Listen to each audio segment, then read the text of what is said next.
So the topic today is splitting wood, and specifically splitting wood for a medium-sized wood stove. My stove won't take anything this big, so I gotta cut it in half or maybe even quarters. So the first thing you want to do is get yourself a nice chopping block like this one here. This is a nice big piece of poplar. Make sure your block is nice and level, and position your piece of wood. Next part is really important, not just for the ease of the job, but for safety too. You want to get yourself a nice splitting axe like this one, and make sure it's sharp.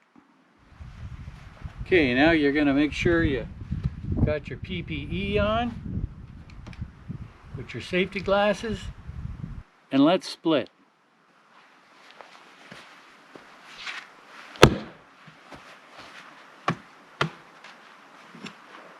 It's not exactly dry.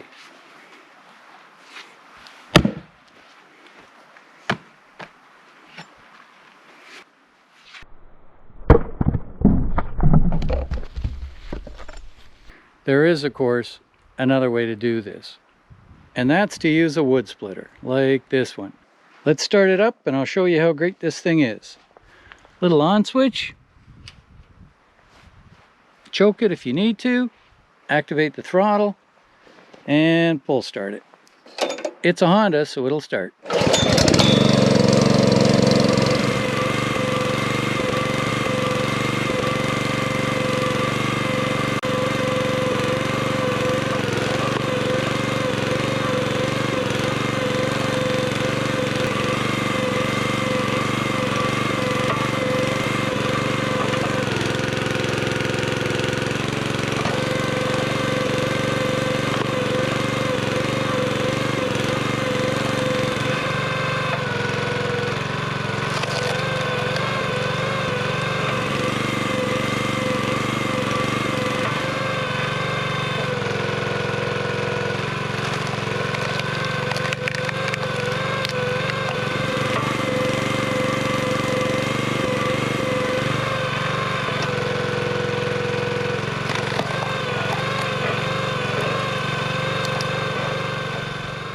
And if that doesn't get you excited, well, you probably don't have a big pile of wood to split like I do.